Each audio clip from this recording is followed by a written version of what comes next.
네. 이제 녹화가 시작되었으므로 발표를 시작하도록 하겠습니다.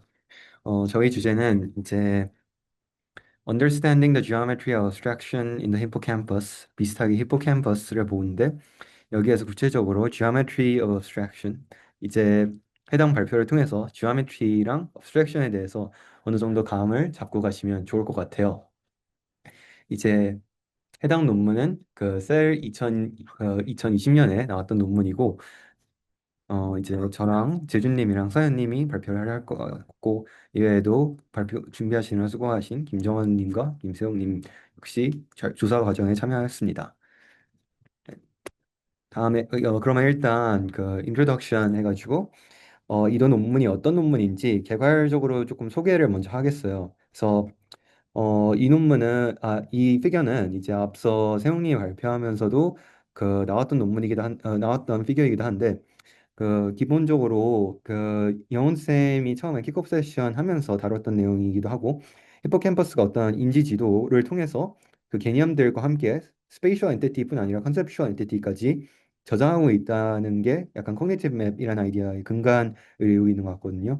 그래서 대표적인 예시로 흔히 나오는 게 뭐 앨리스 밥 제인 사이에 이렇게 브라더 시스터 이런 가계도 관계가 있으면 이거를 어떻게 공간상의 어떤 그래프상에 이렇게 이 각각 이 꼭지점이 되고 이 각각의 관계가 이 엣지가 되는, 어떻게 보면 시각적이고 공간적인 지도상으로 이 인지적인 개념이 트랜슬레이션 되는 게 어떻게 보면 커그니티브 맵이라는 것 자체의 되게 이 기본적인 아이디어 아닌가 저는 생각합니다. 근데 이제 코그니티브 매프가 만약 컨셉추얼 엔티티를 스페이스에 매핑하는 거라면 그 스페이스 자체는 어떤 기하를 가지고 있는지 그거를 답하는 게 당연히 중요할 것이고, 마치 비유하자면 인지적 지도를 히포캠퍼스 저장하고 있다면 인지적 지도를 히포캠퍼스 저장하고 있으면 그 인지 지형은 어떻게 될까? 그게 어떠한 디멘션에 있을까? 정확히는 이 논문에서는 어떤 디멘션에 있는지를 대답하고 있습니다. 그러면 이제 이 dimensionality라는 개념은 왜 중요한가를 좀 얘기를 해야 될 것 같은데, 이제 흔히 뉴럴 네트워크를 많이 다루다 보면 나오는 문제 중 하나가 curse of dimensionality라는 개념이죠. curse of dimensionality라는 개념은 기본적으로 설명하자면 dimensionality가 높아질수록 패턴 매칭하기 좀 더 어려워지는 그 현상을 얘기한다고 생각하면 될 것 같은데, 2차원상으로는 이렇게 뭐라 하죠? 좀 뾰족뾰족한 그런 함수가 있을 때 어, 이 함수가 나름 연속적이기도 하고 미분 가능하기도 한 굉장히 좋은 함수임에도 불구하고 어, 좋은 함수임에도 불구하고 이 이제 최소한 이게 유니폼하진 않기 때문에 각 지점별로 베리에이션을 예측하기 위해서 각 꼭지점에 해당하는 정보가 필요할 겁니다. 근데 이게 필요한 꼭지점의 개수가 2차원에서는 2 제곱 2개지만 이런 정육면체로 가게 되면 8개가 되죠. 그리고 비슷하게 이제 귀납적으로 쉽게 보일 수 있는 부분 중 하나가 그제 2차원 이차원 정사각형, 3차원 정육면체, 4차원 뭐 하이퍼 정육면체가 되면서 n차원 하이퍼 정육면체가 되면 이 n승계의 꼭지점이 더 많이 필요하다는 거고, 이 n승계의 데이터가 더 많이 있어야지 학습이 가능하다는 거예요. 근데 우리 뇌는 이 n승계의 데이터를 가지고 학습하지 않고 인공지능도 이 n승계의 데이터가 필요하다면 학습할 수 없을 것입니다. 왜냐하면 이 n이라는 게 기본적으로 어, 이제 3, 4 뭐 이게 얼마인지는 잘 모르겠지만 3, 4 정도에 나오니까 뭐 크게 크지 않을 수도 있다 싶을 수도 있겠지만 뉴럴 네트워크 같은 경우에는 n이 3천에서 4천 이렇게 되기 때문에 그런 필요한 데이터의 개수가 우주에 있는 원자 수보다 많게 될 겁니다. 그렇기 때문에 디멘셔널리티를 축소하는 과정이 필요하고, 기본적으로 러닝하기 위해서, 그래서 거기에서 나오게 되는 개념이 뭔가 임베딩 한다는 개념이고, 해당 논문에서는 디스텐글먼트라는 표현을 역시 쓰고 있습니다. 어, 임베딩과 디스텐글먼트로 검색하게 되면 나오는 사진 중 하나라서 구글 검색하면 나오는 사진 중 가져왔는데, 기본적으로 이런 어떤 음표, 이런 곡이 있다면, 사실 제가 엄청 클래식을 뭐 잘하는 건 아니라서 이게 정확한지 잘 모르겠지만, 그, 이런 곡 자체는 굉장히 뭐 헤르츠도 있고, 시간 데이터까지 있는 굉장히 고차원적인 데이터인데, 어떤 인코더가 이 데이터의 핵심을 가지고 있는 어떠한 얘가 임계가 얼마이고 얘 어떤 코드가 있고 얘가 어떻게 오르고 있는지 내리고 있는지 이거를 다루고 있는 핵심 정보만을 뽑아서 요약한다는 것 자체가 인코더라고 생각하시면 될 것 같아요. 그래서 앞서 발표하셨던 조에서도 나왔던 그 임베딩 개념인데 그 유맵이 있었잖아요. 근데 유맵이란 게 단순히 이제 좀 눈에 보기 좋게 하기 위해서 임베딩 하는 건 아니고 그거 이제 그 논문 피규어를 만들기 위해서 유맵 같은 걸 하는 것뿐 아니라 좀 그 실제로 러닝을 하기 위해서 실제로 커서 디멘셔널리티를 극복하기 위해서 이러한 저차원 임베딩 하는 게 의미가 있습니다. 실제로 여기에서 가져온 그림은 싱글셀 매핑에서 흔히 유맵을 사용하기 때문에 이제 앞서 유맵이 나올 줄 모르고 제가 유맵 사진을 가져왔던 거고 근데 앞서 여러분들이 봤기 때문에 굳이 여기 다시 설명하지는 않겠습니다. 그러면 이제 어느 정도 디멘셔널리티 커그니티브 맵, 지오메트리랑 디멘셔널리티를 보겠다고 설명했으니까 이 논문은 어떤 걸 보고 있는지 그래피컬 abstract를 통해 보도록 할 거예요. 그러면 이 논문은 기본적으로 셔터링 디멘셔널리티, 셔터링 디멘셔널리티라서 셔터링 앞에 붙었는데 셔터링이라는 게 붙은 이유는 그 이제 A와 B 군으로 내 데이터를 나누고 싶다면 예를 들어서 내 데이터 중 보상을 주는 데이터랑 보상을 주는 자각과 보상을 안 주는 자각이 있을 거 아니에요. 그 두 개로 나누니까 셔터링이라는 수식어가 붙은 건데 기본적으로는 그냥 차원이랑 비슷한 개념입니다. 근데 이게 차원이 이제 디멘셔널리티가 높아오면 높아질수록 그 더 많은 종류의 보상들 사이에 그 다이코토미를 확인하는 게 가능할 거예요.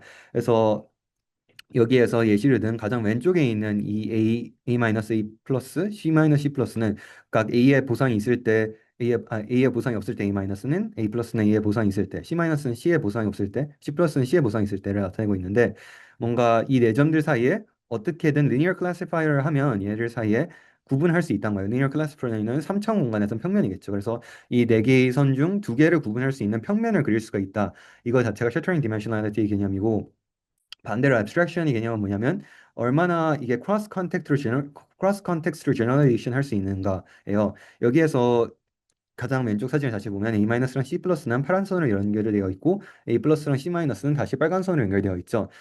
얘네들은 같은 컨텍스트 놓여 있기 때문인데 기본적으로 이렇게 랜덤하게 쿼드리래터럴로 분포를 하게 되면 A-랑 C 플러스 사이에 학습했던 데이터가 이 블루과 C- 사이로 그대로 generalization 하기 어려울 거예요. 근데 이 가장 오른쪽에 있는 그림처럼 이렇게 거의 평면 직선상에 있게 되면 그 abstraction이 굉장히 높고 generalization도 그만큼 잘하게 되는 거예요. 근데 반대로 dimensionality는 굉장히 낮아지게 되고 그렇게 되면 반대로 좀 노블한 상황에 대해서는 오히려 이 두 개의 컨텍스트 사이의 구별은 가능하지만 구분 가능한 다이코토미의 개수는 오히려 줄어든다는 거죠. 그래서 우리 뇌가 어떻게 정보를 최대한 안 버리면서 그러니까 이 구별 가능한 여부가 정보를 버리느냐 안 버리느냐인데 정보를 최대한 안 버리면서 어떻게 최대한 제너레이션을 잘하느냐를 다루는 게 해당 논문이라고 생각하면 될 것 같고 그걸 하기 위해서 보았던 거는 이제 저는 제목을 저희가 히포캠퍼스를 위주로 하고 있기 때문에 히포캠퍼스를 했지만 히포캠퍼스뿐 아니라 프리프론탈 도르소라테럴 프리프론탈 코텍스랑 엔테리어 싱귤레이 코텍스에서 보고 있고 히포캠퍼스랑 anterior cingulate cortex, prefrontal cortex에서 학습하는 이 과정이 이 dimensionality랑 abstraction 측면에서 보았을 때 어떻게 artificial neural network랑 비슷한지 어떻게 상동적인지 다루고 있는 게 해당 논문의 핵심 내용이라고 생각하시면 될 것 같습니다. 그럼 다음으로 그 실제로 해당 논문에서 사용하고 있는 dimensionality랑 abstraction을 정량하기 위해서 사용하고 있는 개념인 그 cross context generalization performance CCGP랑 그 parallelism score PS 그리고 셔터링 디멘셔널리티 SD의 정량화 방법에 대해서 저희 조원 중 한재준님이 발표하도록 하겠습니다.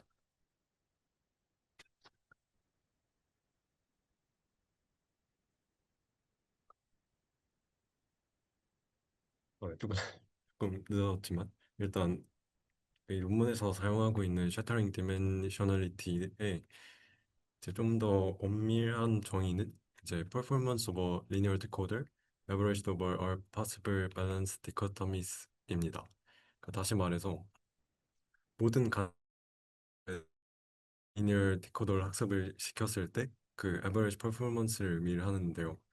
그러니까 A에 있는 피겨를 가지고 얘기를 하면은 저 피겨에서는 컨텍스트를 가지고 즉 그러니까 빨간색 선과 파란색 선을 가지고 나눠진 디코토미를 보여주고 있지만 SD를 계산을 할 때는 그것을 제외한 그러니까 이 디코토미 말고도 A끼리 묶은 디코토미, C끼리 묶은 디코토미 그러니까 A-A 플러스 C 플러스 나눈 디코토미 또 이제 하나의 디코토미고 다른 하나의 디코토미로 해서 총 세 가지의 디코토미가 있겠죠.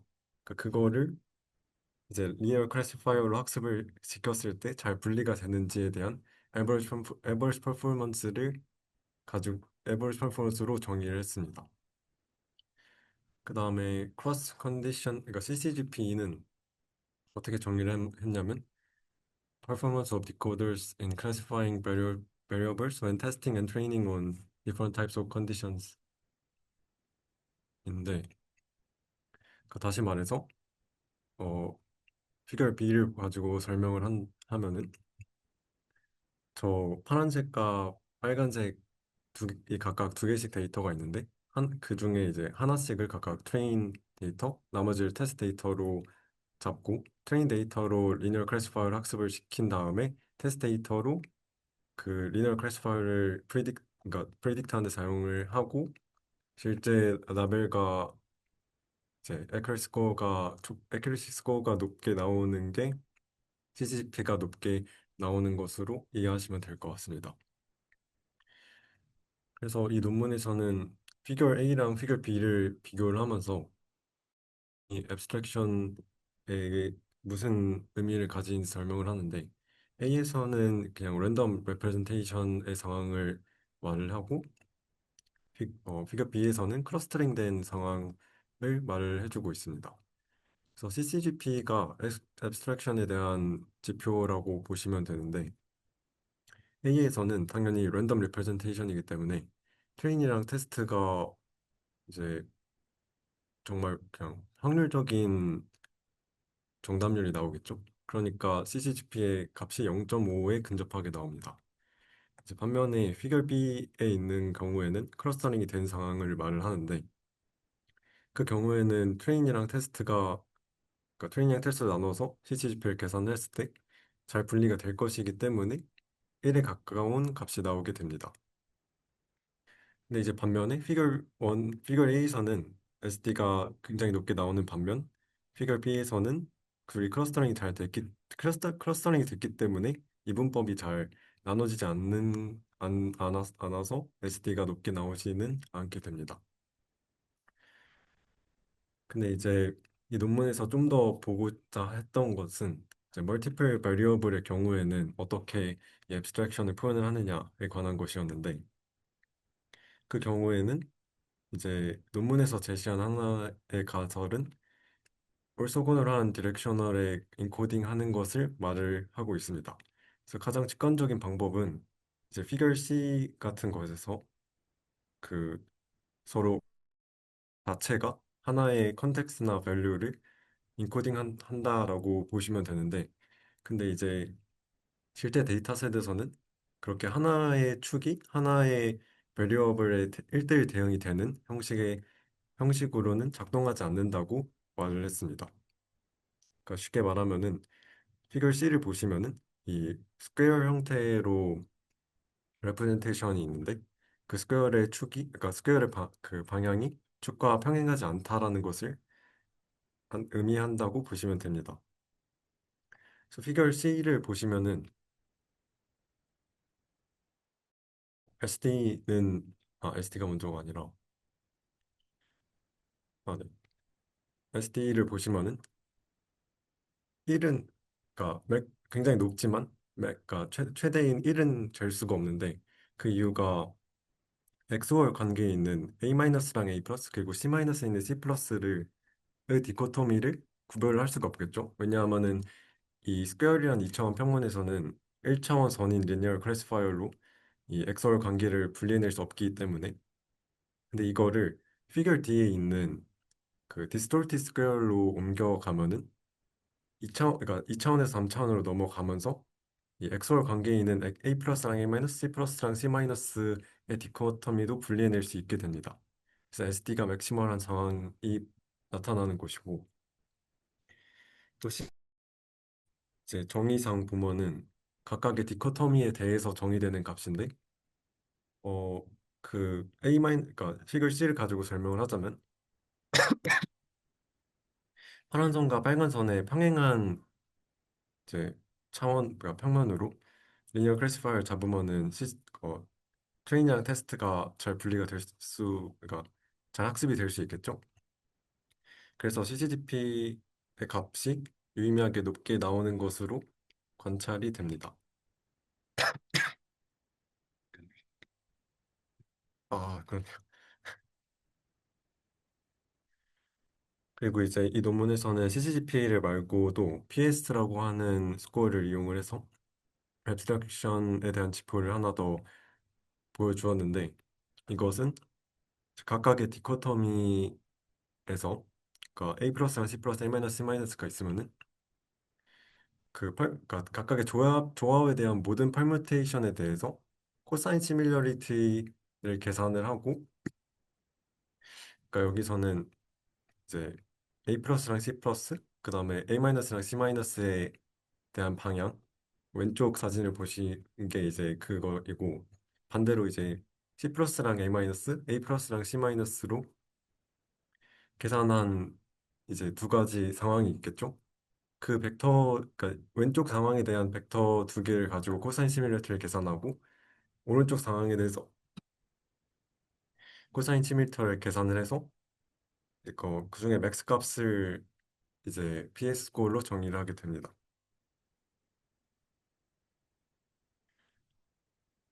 이 논문 자체에서는 되게 뒤쪽에 나오는 피겨이지만 좀 더 이해를 돕기 위해서 앞쪽에 발표자가 앞쪽에 위치하게 되었는데 일단 이러한 과정을 실제로 멀티레이어 퍼셉트론에서 또 볼 수 있는지 확인하기 위해서 레이어 2짜리 간단한 멀티레이어 퍼셉트론을 학습을 시킨 피겨입니다.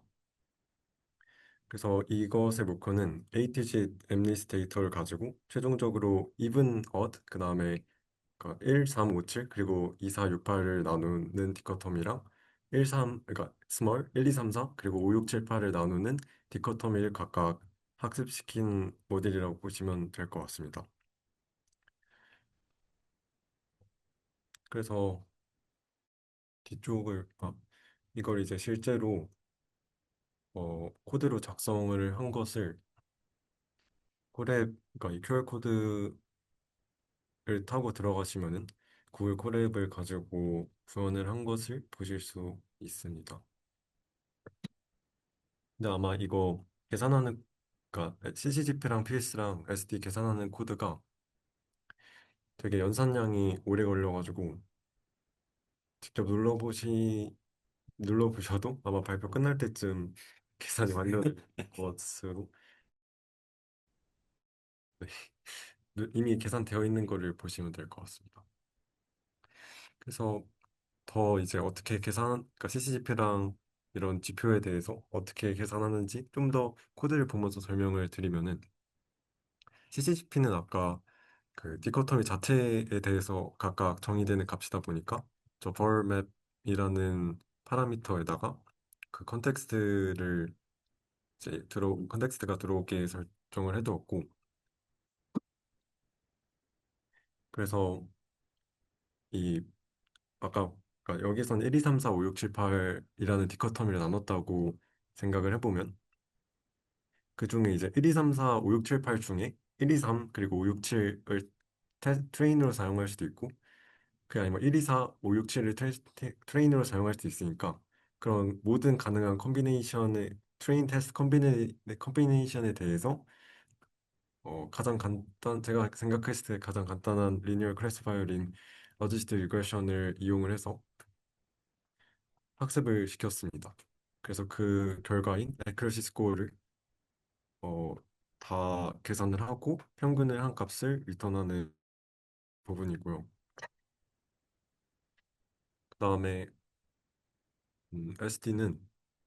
SD도 이제 유사하게 결국 그러니까 두 디코토미가 잘 분리가 된다는 것은 어, 그러니까 리니어 클래시파이어를 학습을 시켰을 때 그 애큐러시 스코어가 높게 나오는 것을 의미를 하니까 마찬가지로 이제 외부 데이터를 학습을 사용을 하고 그다음에 테스트를 해가지고 그 애큐러시 스코어가 얼마나 높은지에 대해서 정리를 했습니다. 마지막으로 P 스코어에 대한 부분인데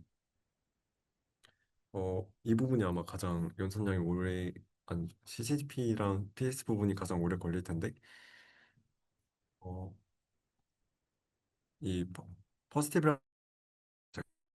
디코토미로 나눈 부분을 의미를 하고, 그래서 각각에 대해서 그 벡터가 그 네 가지 1, 2, 3, 4, 5, 6, 7, 8에 그러니까 대응되는 퍼뮤테이션 24개를 모두 대응을 시킨 다음에 코사인 시뮬러리티를 구하고 에버리지를 한 다음에 그 퍼뮤테이션 24개 중에서 맥시멀한 값을 리턴하는 부분 이렇게 설명하면은 저 좀 너무 말을 못 알아듣게 한 것 같은데 그러니까 24가지 퍼뮤테이션에 대해서 에버리지 코사인 시뮬러리티를 계산을 하고 그중에 맥시멈한 값을 리턴하는 부분이라고 보시면 될 것 같습니다. 그래서 실제로 이렇게 멀티레이어 퍼셉트론을 학습을 시키고 이 인풋 레이어, 그다음에 레이어에서 그 수치들을 다, 이건 뒷부분인데, 어쨌든 학습을 시켰고, 그다음에 SD랑 이건 레이어 2에 대해서 SD랑 CCGP랑 PS를 계산한 부분인데, CCGP는 아까 그 모든 디코토미에 대해서 계산되는 값이라서 전체적으로는 여기서는 35개의 디코토미가 나오고 그거에 대해서 박스 플러스를 그렸을 때 높게 튀는 값 두 가지가 있었는데 그게 이제 파리티랑 마그니튜드로 저희가 학습을 시켰기 때문에 이 부분이 앱스트랙션이 잘 돼가지고 CCGP 스코어가 높게 나온 것을 확인하실 수가 있습니다. 그다음에 PS 스코어도 마찬가지로 이 두 값만 튀는 것을 확인하실 수 있고요. 그다음에 그래서 이걸 실제로 비주얼라이제이션을 시켜보면은 아까 그 인풋 레이어 2를 사용을 해서 2디멘셔널 플러스로 그리면은 인풋이랑 히든 레이어 1에서는 잘 보이지 않지만 히든 레이어 2에서는 이렇게 올소고널한 방향으로 그 두 디코토미가 인코딩 된다는 것을 확인하실 수 있습니다. 여기까지가 제가 맡은 부분이었고요.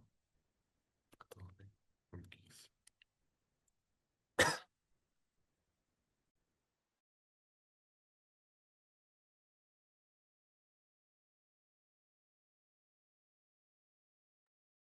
네네, 그 오디오 공유랑 화면 공유에 문제가 있어가지고 조금 버벅거리는 지점 죄송하고요.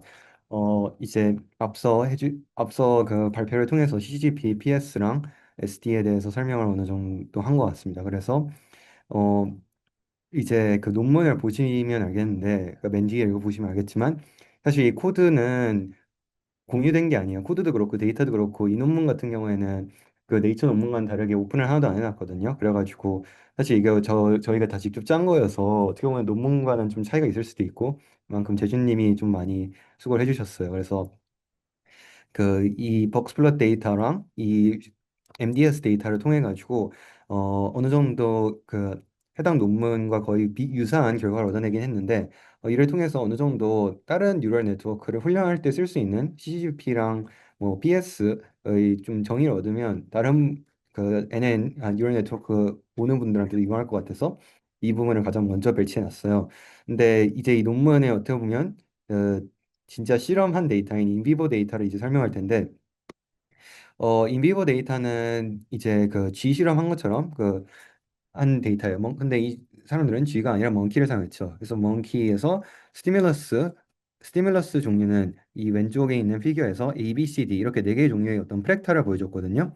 그리고 프랙탈을 보여주고 이 A 프랙탈을 보여주면 릴리스 R 하면 보상을 줬어요. 그리고 B 같은 프랙탈을 보여주면 홀드 해야지 이제 액체 보상을 받았고 C가 되면 릴리스해도 보상을 받지 못했어요. 보상을 받지 못했는데 그래도 이제 도스, 아, 동일한 형태의 자극을 좀 더 빨리 넘어가는 약간 그런 방식으로 해가지고 이런 SRO 매핑이라고 해당 논문에서 했는데 이게 그 이유가 stimulus and operant 그리고 reinforcement를 했기 때문에 SRO라고 돼 있는 것 같습니다. 그래서 two blocks of trials containing four trials each로 이렇게 구성이 되어 있었는데 이렇게 되면 뭐 이제 굳이 비교하자면 여기에서 이렇게 두 개의 컨텍스트가 있고 각각 네 개의 트라이얼을 형성하고 있는데 이게 앞서 엠니스트 데이터랑 비교해 설명하자면 그거 역시 8개를 그 두 개의 다이커터미 페리티랑 그 사이즈로 매그니튜드를 나누고 있잖아요. 그리고 그 방법은 총 2분의 1 팔 콤비네이션 사인 35개의 다이커터미인데 이것도 역시 그 트라이얼을 이렇게 네 개의 트라이얼씩 두 개의 블록을 나누는 방법은 2분의 1 팔 콤비네이션 사인 35겠죠. 그래서 그 앞선 논문 같은 경우에는 이제 그 genetically modified 한 마이스 해가지고 그 칼슘 이미징을 통해 가지고 그 칼슘 파이링이 그 칼슘을 통해서 액티브 포텐셜을 좀 더 스프레드 아웃한 타임을 걸쳐서 보았는데 해당 논문은 genetically modified monkey의 population이 부족하기 때문인 것 같기도 한데 그렇게 칼슘 이미징을 통해 측정하지 못하고 일렉트로피지올로지컬하게 1378개의 뉴런이 각각의 전극을 꽂아 약간 꽂는 방식으로 계산합니다. 그래서 629개는 히포캠퍼스, 335개는 anterior cingulate cortex, 그리고 414개는 dorsolateral prefrontal cortex에서 측정을 해요. 그리고 이 컨텍스트 1과 컨텍스트 2가 어떻게 바뀌는지를 설명하는 게 이 오른쪽 그림인데, 컨텍스트 1에서는 A에서 릴리스를 하면 이제 그 상을 받았지만 A에선 반대로 A에선 반대 콘텍스트에선 반대로 A에서 릴리스한다고 상 받지도 않고 홀드 해도 좀 더 빨리 넘어가는데 그거 외에는 딱히 따로 보상 주지 않죠. 그리고 B는 B에서 이제 원래는 홀드해야 보상을 받았는데 B에서는 이제 릴리스해야 보상을 받죠. 이렇게 완전 콘텍스트 1과 콘텍스트 2에서 그 보상과 그 해야 되는 행동 스킴이 완전 달라지는 것을 확인할 수가 있고 이제 앞서 발표랑 또 비교해서 설명하자면 그 말 약간 그 얼마나 어댑테이션을 잘하는지 그 오토고널 스테임 머신에서 보여주는 것과 비슷한 그 콘텍스트 제너레이션을 본 거고 앞서 나왔던 엠니스 데이터를 바탕으로 다시 한번 설명드리자면 페리티랑 사이즈 사이에 어느 정도 서로 다른 두 개의 다이코토미 사이에 그 각각의 콘텍스트가 바뀌었을 때 얼마나 효과적으로 제너레이션 하는지 보는 거가 그 CCP로 전환될 수가 있겠죠.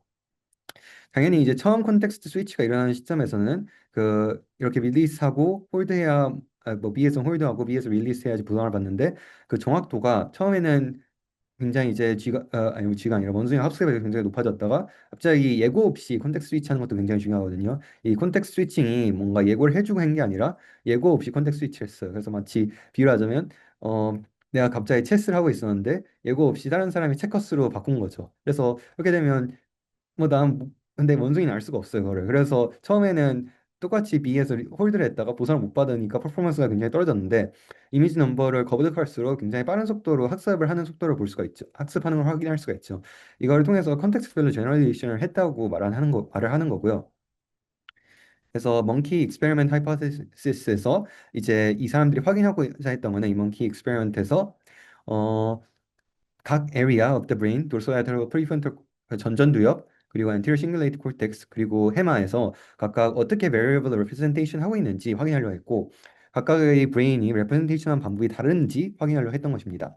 그리고 나아가 그 어떠한 variable이 abstract format으로 저장되고 있는지 그 이제 이런 firing rate을 측정할 텐데 그 firing rate을 바탕으로 linear classifier를 훈련해가지고 앞서 이제 저희 예시에서는 로지스틱 리그레션을 했는데 거의 비슷하게 굉장히 간단한 linear classifier를 썼습니다. 그래서 그런 linear classifier를 썼을 때 CCP를 정령했을 때 얼마나 잘 분할되는가를 기준으로 abstract 포맷에 저장되는가를 를 정의했습니다. 그래서 abstract한 게 context generalization을 의미한다는 것을 여러분이 기억하시면 될 것 같고 나아가서 또 확인하려고 했던 게 이제 앞서 이거는 그 재준님 발표에서 가져왔던 건데 C랑 D 이렇게 사각형과 twisted square와 perfectly factorized representation이죠. 현재 이 square representation은 앞서 설명했듯이 XOR representation 2차원 평면에서 있으니까 이 대각선끼리 구별해야 되는 XOR 분할에 대해서는 거의 그 linear classifier에 분류할 수가 없죠. 근데 이렇게 twisted square만 돼도 이렇게 사이에 하이퍼플레인을 둠으로써 이 이렇게 XOR 관계 사이에서도 분할할 수가 있죠. 그래서 우리 뇌가 그 정보를 버리느냐 안 버리느냐를 구분하기 위해서 그 셔터링 디멘셔널리티가 어느 정도 되느냐를 구분하고자 하기 위해서 perfectly factorized representation이냐 twisted square representation이냐를 해당 논문에서 검증한 겁니다. 어 이제 그래서 그 나아가서 이제 또 추가적으로 검증한 두 가지 하이포테시스는 우리 각각의 뇌의 다른 영역, 도르소라테럴 프리프론탈 코텍스, 뭐 엔터럴 싱글렛 코텍스, 히포캠퍼스가 각각 다른 속도로 혹시 밸류를 저장하지 않는가 어떻게 보면 좀 다이내믹하게 보았다고 보시면 될 것 같고 어, 이걸 하기 위해서 그 first epoch과 이제 그 이 자극을 보여주고 보상을 스티뮬러스를 보여주고 리스폰스를 해야 되는 이 타임 프레임을 보여주는 건데 처음에 이거는 인터 트라이얼 인터벌 ITI가 한 1.75초 정도 있었고 그다음에 이제 그 비주얼 자극에 고정을 픽세이션을 할 시간을 400ms 주고 다음에 이제 앞서 보여줬던 프랙탈 자극을 한 0.5초 정도 보여준 거고 리스폰스를 받을 시간을 0.9초 정도 설정한 것입니다. 그걸 바탕으로 이제 홀드하거나 릴리스하거나 그 아웃컴을 측정한 거고 근데 이제 이 논문에서 그래서 첫 번째로 이제 그 스티뮬러스를 보여주고 500ms 동안 그러면 이제 100ms 동안은 우리 뇌에서 시신경을 통해 전달하는데 그래서 이제 그 어스피터 콜텍스 비주얼 프라이머리 비주얼 콜텍스를 전달되는 데 필요한 시간을 100ms 비주얼 리턴시를 설정했고 이 100ms를 포함해서 이전 900ms까지를 first epoch 그다음에 그 뒤에부터 900ms까지를 second epoch로 보았는데 이 각각의 다이내믹에 걸쳐서 어떻게 그 CCP랑 BS랑 SD가 변하는지 확인했어요. 그리고 CCP가 실제로 이 행동 accuracy 앞서 두 개 앞에 있는 슬라이드에서 이 컨텍스트 스위치를 걸쳐서 performance accuracy를 보여주는 슬라이드가 있었는데 이 performance accuracy가 실제로 CCGP랑 관련이 있는지, 이 abstract context representation이 실제로 그 행동과 연결되는 건지 해당 논문에서 확인했다고 보시면 될 것 같아요. 그래서 이 hypothesis에 대해서 어느 정도 설명했으니까 그 hypothesis를 각각 어떤 방법으로 검증했는지 보여드릴 텐데요.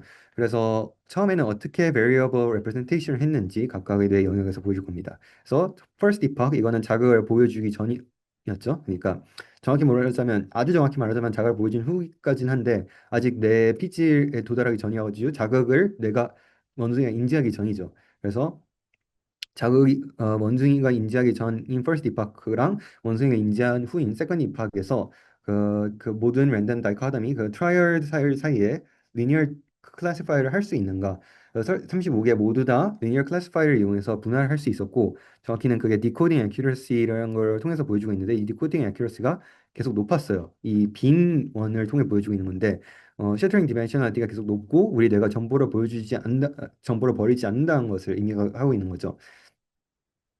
그리고 이거는 결국 ACC랑 안테리어 싱글 코텍스랑 전전두엽이랑 히포캠퍼스에서 모두 다 그랬었죠.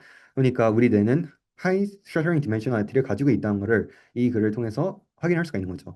이거는 이제 first epoch에서 아마 한 걸 거고 그렇기 때문에 이제 previous trial을 본 거고 다음에 이제 current trial 이거는 second epoch에서 확인한 거고 역시 SD가 높은 걸 확인했었죠.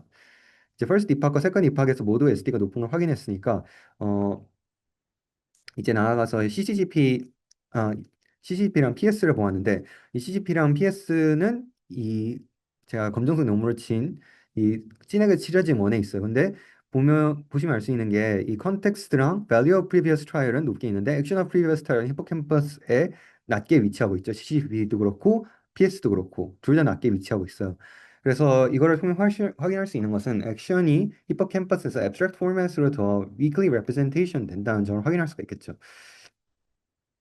그래서 우리 내에서 덜 추상화를 했고 덜 일반화할 수가 있다는 거죠. 히포캠퍼스성. 그래서 히포캠퍼스가 어떻게 보면 그 전두엽에 비해서는 decision making process에 좀 더 weaker part를 하는 거랑 관련이 있지 않을까 저는 해석을 했었던 거고 이제 저자들도 비슷하게 어느 정도 해석을 한 것 같습니다. 그래서 그 액션이 좀 더 weakly representation 하는 걸 보여주기 위해서 그 MDS 그림을 보여주고 있는데 이 MDS는 UMAP과 비슷하게 그 피규어를 나타내기 위해서 노 디멘션하게 인베딩하게 하는 방법이고 MDS는 멀티 디멘셔널 스케일링을 줄임말이고 해당 저자들은 클래시컬 MDS를 썼기 때문에 이 클래시컬 MDS의 장점은 그 고전적인 좀 아이소메트릭하다는 점이에요. 그러니까 유클리디언 거리가 먼 것들 사이에 잘 보존을 해준다는 점이고 그런 글로벌한 유클리디언 디스턴스를 잘 리스펙트하기 때문에 이분들은 클래시컬 NDS를 썼던 것입니다. 비교하자면 이제 PCA 같은 경우에는 완전히 리니어한 그 인베딩 방법인데 lower dimension으로 축소하는 방법인데 걔는 유클리디언 디스턴스를 보존하기보다는 각도를 보존하죠. 그리고 MDS랑 비교했을 때 UMAP 같은 거는 글로벌한 디스턴스의 개념은 어떻게 보면 좀 더 약하게 반영하지만 그 로컬하게 얼마나 클러스터링을 잘하냐, 로컬한 디스턴스의 개념을 오히려 더 잘 반영하고 있죠. 근데 해당 분들이 봤던 거는 글로벌한 디스턴스를 좀 더 집중해서 보고자 했고 그렇기 때문에 클래식과 MDS를 봤던 것입니다. 그래서 히포캠퍼스는 보면 이 그 R 마이너스 ABCD가 어떻게 위치했는지를 보면 조금 엉켜져 있잖아요. 근데 반대로 봤을 때 DLPFC랑 ACC는 좀 더 풀어져 있다는 게 어느 정도 눈으로는 보일 것 같고요. 이걸 좀 더 구체적으로 설명드리자면 그 B에서 홀드하고 릴리스하고 C에서 홀드하고 릴리스하고 근데 이 B랑 C가 아, 잠시만. 홀드 릴리스 홀드인데 이거 자체가 XY 관계로 그 홀드랑 릴리스가 관계를 맺고 있다는 걸 알 수가 있죠. A, B, C, D도 그렇고. 그러니까 얘네들은 abstract format으로 representation 돼 있지 않고 어떻게 보면 CCP가 떨어지고 그 PS가 떨어진 것 역시 이거랑 관련이 있고 DLPFC랑 ACC에서 반면 홀드 릴리스가 XY 관계가 아닌 그 서로 평행한 관계로 배치가 되어 있어요. 그렇기 때문에 얘네들은 CCGP가 상대적으로 높았고 PS가 높은 것으로 생각하면 될 것 같아요.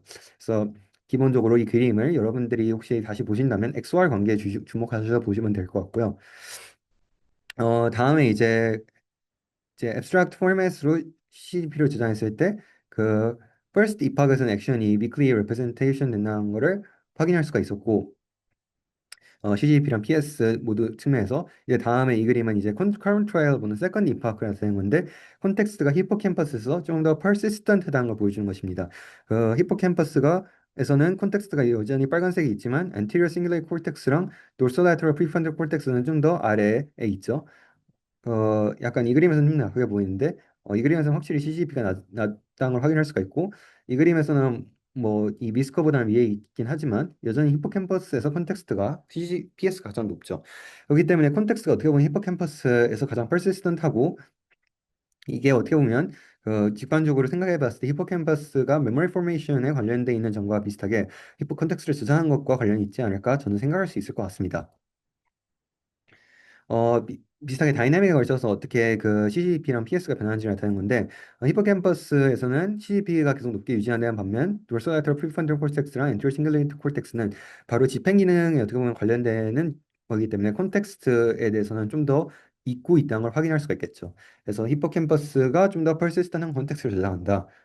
그리고 히포캠퍼스 액션은 좀 더 약하게 저장한다. 이 두 가지 어떻게 보면 직관적인 뇌과학적 사실들을 CCP랑 PS를 통해 확인했다는 점에서 CCP랑 PS가 좀 더 설득력이 있다는 거를 역으로 확인할 수가 있겠죠. 다음으로 이제 뇌가 perfectly factorized representation을 쓰냐 혹은 twisted square representation을 쓰냐를 구분해야 되는데 우리 뇌는 twisted square representation을 쓰고 있다는 게 결국 결론입니다. 그래서 결과적으로 이 검정색으로 돼 있는 게 그 twisted square representation을 썼을 때 그 SD랑 PCP 그리고 이 빈 동그라미가 그 perfectly factorized representation에서의 그 shattering dimensionality랑 CCP인데 결과적으로 어두운 짙은 짙은 게랑 좀 더 가까운 그 트위스티드 세퀘어랑 가까운 the representation을 우리 뇌에서 그 원숭이에 대해서 정확히 말하자면 보여줬던 것입니다. 그렇기 때문에 CGP랑 PS를 그러니까 SD를 어느 정도 보존하면서 CGP를 높일 수가 있는 representation을 우리 뇌에서 쓰고 있다는 거를 이 뇌에서 해당 논문에서 입증한 거고 그런 형태의 디멘셔널리티를 보존하고 있구나 확인하시면 될 것 같습니다. 비슷한 걸 세컨드 입학에서 보여주는 그림이고요. 예, 이제 그리고 나아가서 그 different speed로 혹시 different value representation 하지 않느냐 그 다이내믹을 보는 그림인데 decoding value for action and performance가 그 히포캠퍼스에서 가장 느리게 증가하고 있는 것을 해당 그림에서는 확인할 수가 있어요. 그 피겨 B에서 보여주고 있는데 그래서 이 액션과 퍼포먼스랑 관련된 지표가 히포캠퍼스에서 어떻게 보면 그 관련하고 있지 않고 어떻게 보면 이게 히포캠퍼스에서 그 액션에 대한 그 CGP가 낮으셨던 거랑 연결해서 생각하면 될 것 같아요. 히포캠퍼스 앱스트랙션에 늦게 느리 그 관여하지 않는 거고 비슷하게 히포캠퍼스에 대한 디코딩 밸류가 가장 느리게 상승을 봐서 그 직접 집행하는 게 히포캠퍼스랑 크게 그 가장 관련도가 떨어진다는 것을 이 다이내믹 그림을 통해서 다시 한번 확인할 수가 있는 거고 마지막으로 이제 그 CGP가 실제 행동 애큐러시랑 관련이 있는가를 확인했던 건데 어, CGP가 실제로 이제 행동 애큐러시랑 연관 그 컨텍 코렉트 트라이얼과 에러 트라이얼을 비교했을 때 실제로 CGP가 코렉트 트라이얼에서 에러 트라이얼보다 높다는 거를 여러분들이 확인할 수가 있고 디퍼런스는 계속 significant 했었죠. P가 다 0.05 미만이죠. 근데 decoding accuracy, ST랑 관련된 지표는 behavioral accuracy를 유의미하게 예측할 수가 없습니다. 그러니까 빨간색의 수는 높긴 한데 P 값이 다 0.3, 0.2 어느 정도 초과하고 있죠. 그렇기 때문에 CCP가 PS보다 어떻게 보면 더 정확히 abstract context랑 그 performance랑 좀 더 관련이 있다는 것을 확인할 수가 있는 거예요. 그만큼 더 의미 있는 지표라고 우리들은 주장할 수가 있는 거죠. 저자들은 주장할 수가 있는 거죠. 그래서 이제 사실 근데 어떻게 보면 원숭이 두 마리랑 1358개의 뉴런을 통해서 얘네들을 확인했는데 이제 저는 좀 더 후속 연구까지 보고 싶었고 이제 이 원숭이 두 개의 연구를 했었던 랩이 후시 랩이거든요. 스테파노 후시 랩인데 콜롬비아 유니버시티에 있는 혹시 이분들이 그 추가 후속 연구는 없을까 찾아보면 실제로 그 원숭이에 대해서 다시 한번 연구를 한 게 있어요. CGP랑 PS에 대해서. 이 여기서는 어떻게 보면 코렉트 트라이얼과 에러 트라이얼의 차이를 봤다면 새로운 연구에서는 그 원숭이들 간의 객체 간의 차이를 봐가지고 어떻게 보면 전 CGP랑 PS의 의미를 좀 더 훌륭하게 입증할 수 있지 않았나 저는 생각합니다. 그래서 이 논문과 동일하게 two rhesus monkey를 가지고 실험을 했고 얘네들이 거의 아이덴티컬한 퍼포먼스를 보여줬지만 서로 다른 리액션 타임을 보여줬거든요. 그래서 이 반응 시간이 달라졌다는 거죠. 시험에 비유하자면 시험 푸는 시간이 달라졌다는 거죠. 근데 이 시험 푸는 시간이 달라진 이유를 representational geometry랑 연관해서 설명할 수 있었다는 게 그 CGP랑 PS랑 연관해서 설명할 수 있다는 게 핵심 논문의 포인트입니다. 나아가서 recurrent neural network에서도 여러 가지 population recurrent neural network를 훈련했을 때 트레이닝의 정도와 관련 있는 이 representational geometry 차이를 보였고 그 reaction time의 차이 역시 그 recurrent neural network에서 동일하게 보였다는 것입니다. 이걸 통해서 우리 저자들이 내린 결론은 abstract representational geometry가 그 행동 간의 차이를 역시 보여줄 수가 있다는 아니 객체 간의 차이 아니 인디비주얼 간의 차이도 individual difference 역시 설명할 수 있다는 걸 보여준 거죠. 그러니까 앞선 거는 어떻게 보면 그 같은 객체 같은 인디비주얼에 대해서 다른 시간대에 다른 투하를 거쳐서 본 건데 얘는 다른 인디비주얼 역시 설명할 수 있는 가능성을 보여줬다는 점에서 어떻게 보면 좀 더 클리니컬한 애플리케이션까지 생각했을 때 그 환자들 간의 차이, 정상 환자랑 비정상 환자 간의 차이, 아니 정상 환자랑 비정상 환자가 아니라 그 정상인과 그 질병이 있는 병리적인 사람들 사이의 차이를 어떻게 보면 CGP랑 PS랑 연관 지을 수 있지 않은가 그 가능성을 보여준다고 생각하시면 될 것 같고 이 아래 그림은 또 다른 논문에서 사실 가져온 건데 사실 이 사람들이 후속 연구를 또 봤던 것 중 인간에서 또 이걸 확인한 게 있어요. 근데 인간 것까지는 제가 시간이 없어서 저희들이 시간이 없어가지고 후속 연구를 충분히 확인하지 못했고 그래서 이 후속 연구 같은 경우에는 이제 비슷한 방식으로 진행되었는데 어 이제 이거는 이제 visually cued rule-based task로 두 개의 스페셜 타스크 사이를 그 눈으로 지목하는 게 목표였어요. 그래서 이렇게 이제 픽세이션을 하고 여기서는 이제 프랙탈을 보여주는 게 아니라 훨씬 더 간단한 노란색 정사각형 같은 걸 보여주죠. 노란색 정사각형 같은 걸 보여주면 이제 어느 쪽으로 내가 쉬프트를 사케이드를 해야 되거나 아니면 계속 여기 픽세이션을 해야 되는 거예요.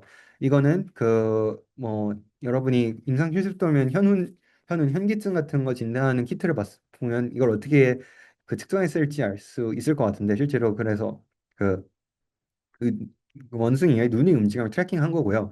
그래서 이 경우 같은 경우에는 어떻게 보면 조금 메모리 컨텍스트랑은 좀 안 맞을 수 있는 거는 도르솔라테럴 프리프론탈 콜텍스에서 봤어요. 그 히포캠퍼스가 아니라. 근데 역시 CCP의 객체 간 차이를 보여줬다는 점에서 저는 의미가 있다고 생각했고, 네, 조금 제가 두서없이 설명해서 다시 한번 말씀드리자면 이 노란색 정사각형을 보면 스테이 해야 되고, 뭐 이 보라색 정사각형을 보면 쉬프트 해야 되고, 반대로 이 또 다른 이제 콘텍스트의 규칙은 뭐냐면 가로로 긴 직사각형을 보면 쉬프트를 해야 되고 세로로 긴 직사각형을 보면 스테이 해야 된다. 그 눈을 스테이 하고 쉬프트 해야 된다. 이런 태스크를 했던 거고 이걸 바탕으로 보상을 줬던 거죠.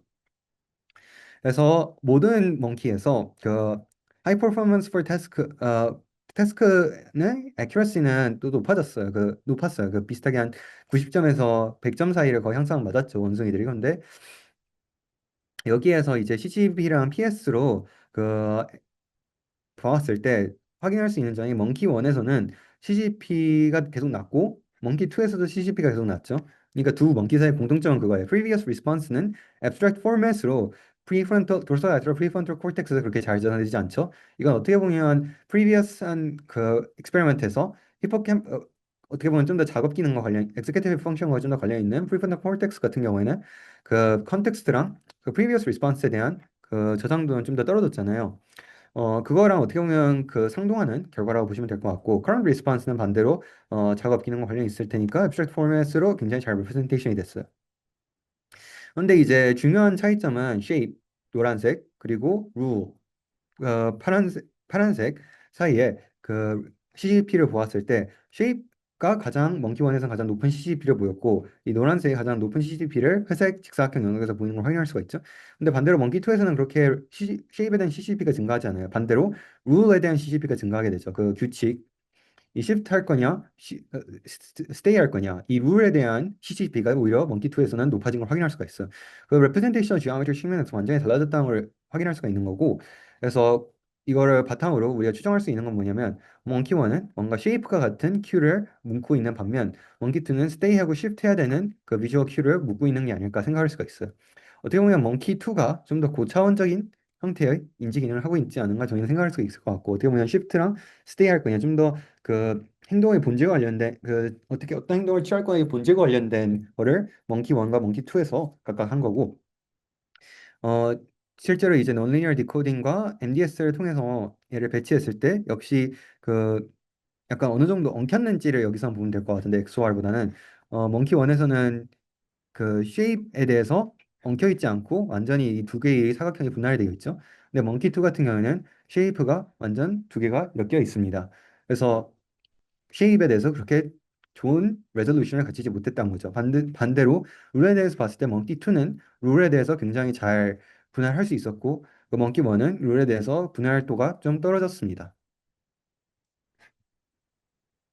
네, 다음에 한서연님이 그 geometry랑 representation, reaction time 사이에 추가적으로 어떠한 관계가 있었는지 제가 앞서에서는 그 geometry의 차이를 설명했는데 reaction time은 설명 안 했는데 이게 어떻게 reaction time으로 이어졌는지 설명해 드리도록 하겠습니다.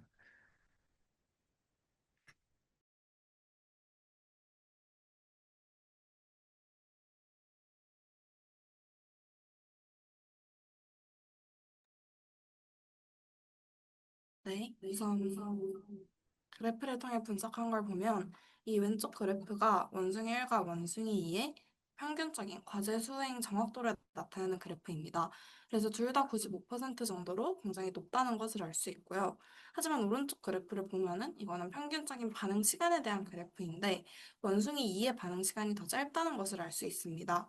이거를 보고 뭐 원숭이 2의 전략이 좀 더 효율적인 건가? 라고도 조심스럽게 생각을 해볼 수 있겠고요. 얘를 조금 더 세분화해서 비주얼 큐의 규칙과 모양에 따른 반응 시간을 다룬 것이 그래프 B와 C인데요. 사실 똑같은 그래프인데, 그러니까 왼쪽 오른쪽이 똑같은 그래프인데 왼쪽은 모양 기준, 오른쪽은 규칙 기준으로 그냥 정렬을 한 것입니다. 그래서 B가 몽키 C, C가 몽키 E에 대한 그래프인데 여기서도 원숭이 1은 이제 모양에 따른 반응 시간의 차이가 크고 원숭이 2는 규칙에 따른 반응 시간 차이가 크다는 것을 알 수 있습니다. 그래서 정확히 그러면은 이 모양이나 규칙과 같은 요인이 어느 정도의 영향을 끼치는 걸까? 반응 시간에 끼치는 영향이 어느 정도인지 알아보기 회귀 모델을 만들어 봤을 때 이제 각 요인의 평균 가중치를 그래프화 시킨 것인데요. 여러 가지 독립 변수가 있을 수 있죠. 뭐 이전 반응, previous response나 규칙, 모양 등등을 독립적인 독립 변수로 해서 이제 최종적으로 이제 그 결과인 RT 반응 시간 사이의 상관관계를 이제 회기식으로 나타내고자 할 때 그 앞에 가중치가 어느 정도가 되는지를 구해봤을 때 결과를 보면은 원숭이 1에서는 역시나 모양, 그리고 원숭이 2에서는 규칙에 부여한 가중치가 더 크다는 것을 알 수 있었습니다. 그리고 이제 previous response, 이전 반응에 대한 가중치를 보면 이것도 원숭이 1이 조금 더 비중이 크다는 것을 알 수 있었는데 그냥 저의 발표자의 네, 주관적인 견해를 살짝 덧붙이자면 사실 결국 원숭이 1이든 원숭이 2든 이게 결국 모양을 중심으로 하냐 규칙을 중심으로 하냐지 둘 다 고려는 해야 되는 거잖아요. 근데 이제 원숭이 1의 경우에는 이제 먼저 모양을 가장 핵심 축으로 해서 모양 다음에 그걸로부터 이제 그 모양의 규칙을 적용시켜서 아, 그러면 뭐 오른쪽을 봐야겠다, 왼쪽을 봐야겠다 판단을 내리는 건데 원숭이 2는 처음부터 핵심이 되는 게 모양이 아니라 규칙이니까 어떻게 보면은 한 단계 건너뛴 셈이라고 볼 수 있어서 뭔가 그 규칙을 그 가지고 있는 축이 더 안정적이어서 상대적으로 이게 지금 정규화된 가중치 그러니까 전체를 100으로 봤을 때 각각이 어느 정도 비중을 차지하는지이기 때문에 네, 그 네, 규칙의 안정적인 정도가 더 커서 상대적으로 previous response가 더 낮게 나오는 것이 아닌가라고 생각을 해보았습니다. 그리고 네, 다음으로 넘어가면은 사실 RNN 얘기를 전 발표에서도 해서 그냥 간략하게만 말씀을 드리면 이게 지금 100개의 이제 유닛을 가진 80개 뭐라고 읽어야 될지 모르겠는데 렐루? 네, 그 유닛을 가진 80개의 서로 다른 RNN 모델을 학습시켜서 원숭이의 행동을 재현하도록 한 건데요. 일단 인풋으로는 픽세이션을 위한 유닛 하나, 이거는 이제 실제 원숭이 실험에서도 처음 시작이 이제 일정 시간 동안 픽세이션, 즉 가운데 점을 응시해야 트라이얼이 시작되는 거기 때문에 네, 현실적인 과제 구조와 일치시키기 위해서 그냥 넣은 걸로 이해해 주시면 될 것 같고요. 어쨌든 가운데를 응시하는 픽세이션, 그리고 이제 비주얼 큐로 그거를 인코딩하는 유닛이 6개가 있는데 지금 보시면은 세로 직사각형, 가로 직사각형, 정사각형, 그리고 세모로 표시된 게 이제 색깔에 해당하는 건데 회색, 노란색, 보라색 이렇게 해서 세 개의 모양과 세 개의 색깔이 있다는 걸 알 수 있습니다. 그래서 뭐 조합으로는 3 곱하기 3에서 9가지가 나오겠죠? 이게 벡터로 들어가는데 예를 들어서 뭐 100, 100이다. 그러면은 아, 회색의 세로로 긴 직사각형이구나 라고 생각하면 되는 거고 이게 이제 실제 원숭이 실험에 비해서 비주얼 큐의 정도가 더 다양한데 그 이유가 사실 어차피 이게 저희가 원숭이의 행동을 그대로 재현하고자 하는 게 아니라 그냥 RNN은 어떤 representation 전략을 학습하는지를 이제 주 관심사로 두고 보는 것이기 때문에 오히려 네트워크가 이제 쉐이프나 룰을 어떻게 추상적으로 잡아내는지는 이렇게 다양하면은 비주얼 큐가 더 representation 분석에는 유리할 수 있기 때문에 이렇게 한 것이라고 생각하면 될 것 같고요. 그러고 이제 거기에 previous response 좌우까지 넣어서 네, 인풋을 한다고 생각하고 그렇게 해서 이제 들어가게 되는 이 회색 긴 직사각형이 그 렐루 레이어링인데 네, 그 아까 아래는 얘기를 했으니까 그냥 간단하게 하면 이걸 통해서 그 이제 입력으로 들어온 것들의 특징을 뽑아내는 거고 그 다음에 이제 저 동그라미 모양의 recurrent layer로 들어가면은 이게 이제 그 이전 시점, 시간에 따른 상태까지 다 기억을 할 수 있게끔 해주는 단계라고 생각하시면 되는데 이걸 통해 반응을 결정을 하는 거고 여기서 조금 핵심이 이제 여기에 그 100개의 recurrent 유닛이 있는 거라고 했잖아요.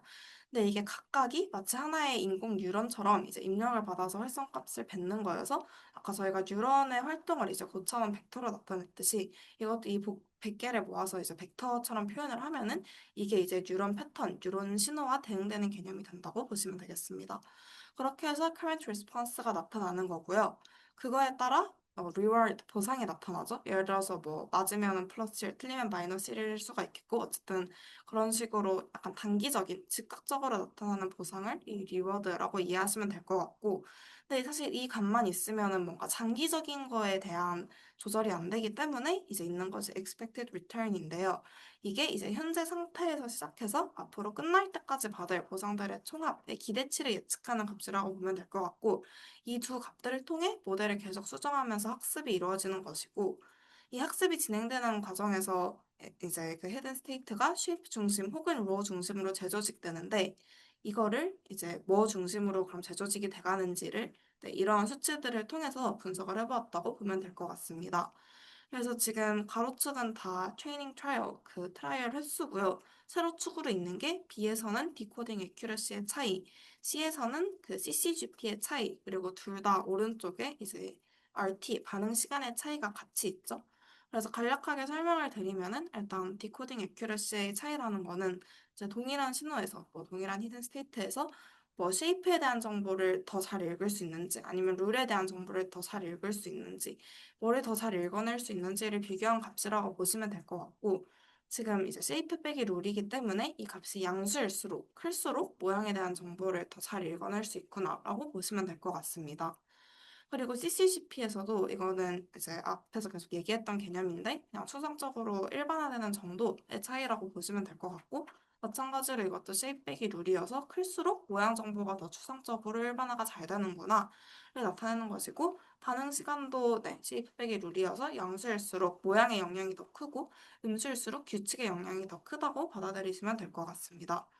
그래서 이 그래프에 나타난 그 이제 각각의 아래는 점이 찍힌 위치들을 보시면 트라이얼 횟수가 작을수록, 즉 왼쪽에 위치해 있을수록 학습이 빠르게 끝났다는 얘기인데, 그러한 네트워크일수록 모양 중심 전략의 경향성이 더 큰 것 같다고 추측할 수 있고요. 왜냐하면은 이 디코딩 애큐러시, CCGP, 그 RT 값이 다 높기 때문에, 양수이기 때문에 그럴수록 모양 중심의 전략이 더 강하고, 그리고 학습이 더 오랜 걸린 네트워크일수록 규칙 중심의 전략이 더 강한 것 같다라고 볼 수 있고, 네. 여기서도 간단한 추측을 해보자면, 사실 시각 단서라는 건 항상 이제 그 처음에 딱 나오는 그 모양 자체는 명확하게 주어지기 때문에 이제 초기일수록 그냥 그 겉으로 보이는 모양을 핵심으로 학습을 하기가 더 쉬운데, 학습을 계속 하다 보면 네, 어떤 모델들은 규칙 중심으로 전략이 가는 거고, 다만 그 규칙 중심이 이제 아무래도 단순 연상보다는 더 복잡하기 때문에 더 오래 걸리는 게 아닌가라고 생각을 해볼 수 있을 것 같고, 이제 이 80개에서 그냥 대표적으로 하나씩 그 지금 가장 왼쪽 위쪽에 있는 네트 1이랑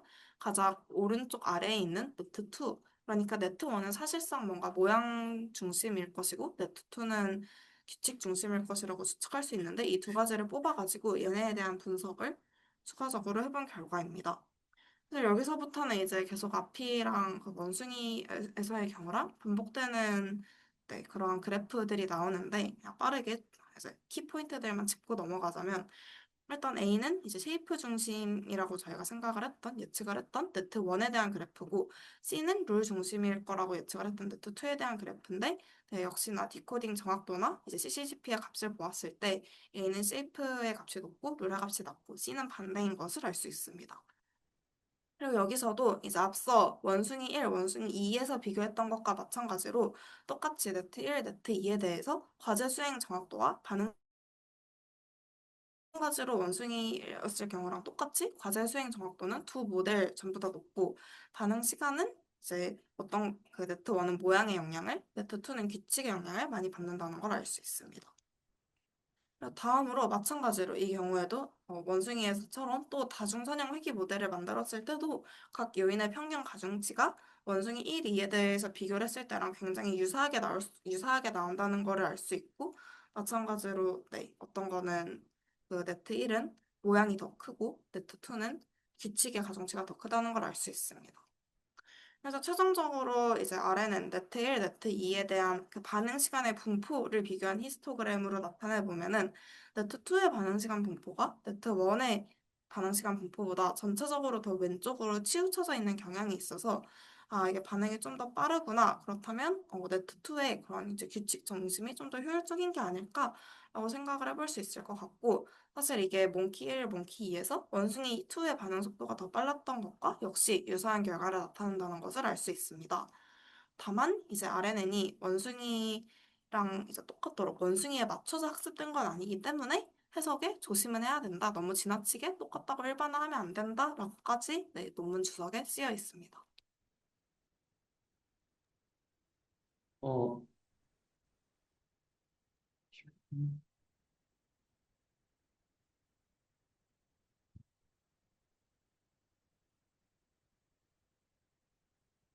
네. 다음에 이제 그 컨클루전과 좀 디스커션 할 부분에 대해서 말씀드리도록 하겠는데, 네. 그래서 그 앞서 말씀드렸던 게 굉장히 많아가지고 어떻게 보면 그 논문 두 개를 가져와서 이걸 했기 때문에 좀 양이 좀 많았을 것 같아요. 그래서 이거를 바탕으로 좀 테이크홈 메시지를 한 6개 정도의 블렛으로 요약을 해봤어요. 그래서 이 논문을 통해서 확인했으면 하는 것 자체는, 첫 번째는 일단 우리 뇌가 그 일반화하기 위해서 우리 세계를 추상적으로 그 어떠한 기하학적 공간에 저장하신다고 기억하면 될 것 같아요. 그리고 그 추상적인 공간에 그 저장하는 과정에서 트위스트 스퀘어랑 비슷하게 높은 차원을 가지면서도 잘 일반화할 수 있는 하이 abstraction을 가진 그러한 기하학적 구조로 그 세계를 저장한다고 보시면 될 것 같습니다. 한편 인실리코랑 인베이버에서도 이제 매그니튜드랑 사이즈가 서로 MDS에서 직각이었는데 이와 비슷하게 트위스트 스퀘어에서도 뭔가 orthogonal한 representation을 통해서 서로 다른 종류의 다이코토미를 저장한다는 것입니다. 우리 뇌는 그래서 완전 완벽한 정사각형, 2차원상에 있는 완벽한 정사각형인 perfectly factorized representation이 아니라 twisted square representation을 쓰고 한편 behavior correct 할 건가 틀릴 건가를 예측하는 것 역시 decoding accuracy, linear classifier가 얼마나 디코딩을 잘하는지 그 decoding accuracy보다도 CCCP를 통해서 더 잘 예측할 수 있다는 것 자체가 이 논문의 첫 번째 논문의 가장 핵심적인 포인트입니다. 마지막으로 히포캠퍼스랑 프리프론탈 코텍스의 우리가 어떻게 보면 잘 알려져 있는 차이들을 어떻게 보면 재확인할 수가 있는데 히포캠퍼스가 콘텍스트를 좀 더 퍼시스턴트하게 저장하는 반면 좀 더 액션을 직접 내리는 데는 프론탈 코텍스에 비해서 덜 관여했습니다. 어, 이제 두 번째 논문을 통해서 확인할 수 있는 것은 어떻게 보면 CCP랑 PS는 푸시랩에서 이미 앞서 셀 논문을 통해 소개했으니까 그것들을 어떻게 활용할까를 가지고 고민해서 쓴 논문으로 보이고 해당 논문은 굉장히 인상적이었던 점은 멍키들 사이에 그 abstract representational geometry의 차이가 그 learning과 behavior difference, learning behavior랑 리액션 타임과 같은 실제로 관측되는 비헤비얼 디퍼런스도 설명할 수가 있고 어떻게 학습하는지 그 차이까지도 설명할 수 있다는 점이 굉장히 인상적이었고 특히 RNN의 트레이닝하는 필요한 트레이닝 사이클이 얼마나 늘어나느냐가 그 멍키가 룰 기반으로 행동 결정을 내리느냐 아니면 쉐입 기반으로 행동 결정을 내리느냐에 영향을 미치며 보여줌으로써 그 멍키랑 그 리커런트 뉴럴 네트워크 사이에 거의 완전히 상동적인 실험 결과를 보여줘가지고 이게 굉장히 그 CCP랑 PS의 SD의 의미가 굉장히 높음을 저는 보여준 것 같습니다. 이제 저는 이 논문을 읽으면서 조금 further reading을 했으면 좋을 것 같은 부분들이 여러 개가 있었는데 첫 번째는 이 논문 같은 경우에 이제 CCP 그 디코딩 accuracy라는 것 자체가 약간 굉장히 헷갈리는 말인 게 그 멍키의 accuracy를 얘기하는 게 아니라 그 linear separator 뭐 굳이 따지지 않아도 로직스틱 리그레션 같은 걸로 어떻게 잘 separation을 하느냐 그거를 얘기하는 거거든요. 근데 어떻게 보면 그게 좀 약간 말이 안 되는 것 같은 게 왜 꼭 선형적이어야 하죠? 약간 이런 생각이 들잖아요. 근데 이제 이거 관련해 가지고 조금 읽으시면 좋을 것 같은 게 이제 네이처 논문인데 Perceptual Straightening of Natural Video라는 논문이에요. 그래서 어떻게 보면 이 두 개의 차가랑 비행기랑 각각 이렇게 회전하면서 그 firing rate space에서 어떻게 변화하는지를 보여주고 있는 그림인데 이렇게 비선형적으로 서로 두 개의 차랑 비행기를 구분해야 된다면 어, 잘 구분을 못했어요. 이게 비선형적이어도 구분이 되니까 뭔가 우리 내가 구분할 수 있지 않을까 싶을 수도 있는데 비주얼 콜텍스에서 2단계까지 비주얼 콜텍스 단계까지 갔는데 이렇게 비선형적으로 있으면 잘 구별받지 못했고 이렇게 linear separability까지 있어야지 잘 분할이 됐어요. 그래서 실제로도 이 픽셀 인텐시티 스페이스 상에서 어 이렇게 좀 그 포물선으로 좀 약간 어떻게 보면 직선이 아니라 약간 이렇게 포물선 형태로 변하는 것도 perceptual space의 firing rate 상으로는 오히려 직선으로 변한다는 게 이 perceptual straightening of natural video에서 핵심적인 결과 중 하나였는데 이걸 바탕으로 보았을 때 linear separability가 어떻게 보면 얼마나 우리 내가 쉽게 그 잘 분할하느냐의 기준일 거고 그렇기 때문에 abstract representation 역시 linear separability를 기준으로 해야 되지 않을까 생각할 수 있을 것 같습니다. 이렇게 ventral visual stream에서 결과를 봤을 때는 당연히 이제 이렇게 이미지 클래시피케이션에서 컨텍스트 레코그니션 같이 좀 더 추상적인 것 역시 linear separability를 기준으로 구분해야 되지 않을까라고 말하는 것은 완벽히 연역적인 주장까지는 아니더라도 어느 정도 설득력 있는 주장이라고 저는 생각합니다.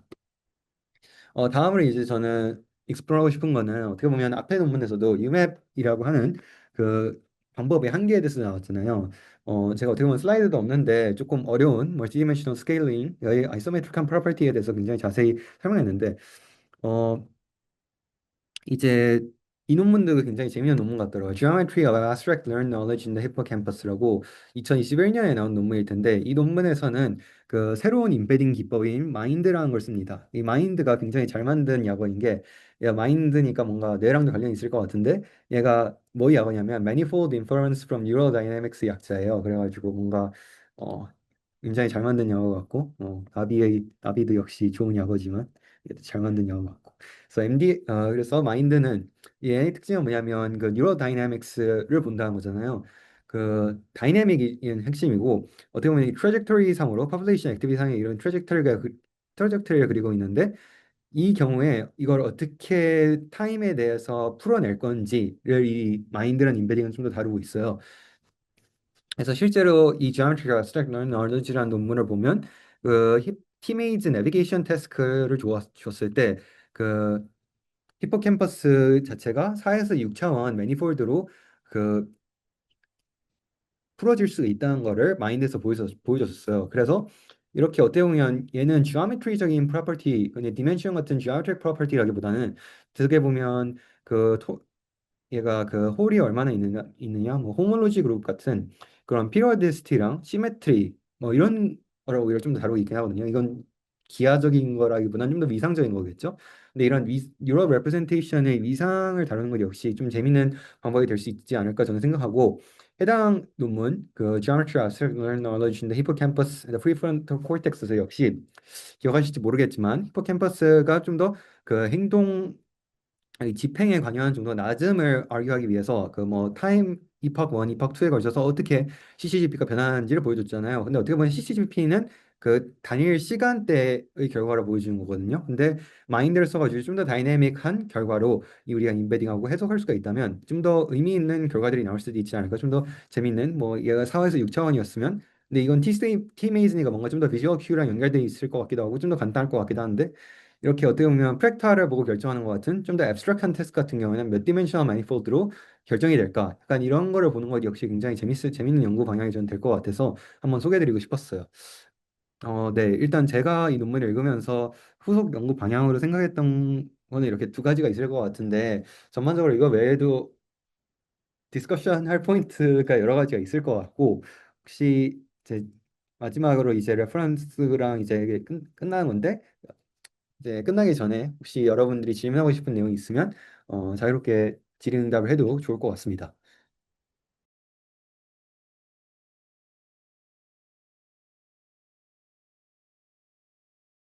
네, 김세웅님 말씀해 주세요. 아, 네, 발표 잘 들었습니다. 그래서 사실은 저 앞에서 발표한 논문들이랑 또 어떻게 보면 비슷한 거를 하려고 하는 거죠. 어떻게 보면 여기서는 이제 좀 더 다양한 부분의 뇌세포들을 또 들여다봤고, 그러면서도 또 약간의 어떤 컨텍스트 스위칭에 대한 내용도 있고, 그래서 되게 또 제 관심사와 매우 많이 겹치는데, 어떻게 보면 저도 컨텍스트 스위칭을 많이 하는 입장에서 아주 흥미롭게 보고 있었습니다. 그래서 어쨌든 그 다양한 좀 더 복잡한 태스크, 예를 들어 앞에 거는 너무 단순한 태스크여가지고 좀 복잡한 태스크를 분석한다면 아까 마인드라든지 뭐 이런 거를 좀 쓰면은 좀 이런 매니폴드 같은 게 좀 더 좀 인터레스팅하게 나와서 좀 해석 가능한 걸 볼 수 있다면 너무 좋겠다고 생각을 하고 있거든요. 그래서 그래서 뭔가 음, 어떻게 보면 그 레프레젠테이션이 아까도 아까 그 비디오에서 비주얼 스트레이트닝 같은 것도 저희가 지난 시즌 때 한번 리뷰한 논문이잖아요. 그래서 어, 뭔가 이런 것들을 봤을 때 복잡한 태스크를 이렇게 매니폴드를 펴주는 또는 그런 것들을 비주얼라이즈 하는 거에 대해서 또 다양한 컨텍스트가 있는 거에 대해서 어떤 전략을 취하면 좋을지 한번 예를 들어 메이즈를 한다면 되게 스페셜리 복잡한 거면서도 기억도 들어가고 그렇잖아요. 그래서 떤 정도의 매니폴드와 알고리즘이 필요할까? 좀 감이 잡히는 게 있을까요? 예를 들어 그런 복잡한 태스크를 한다면. 어, 네.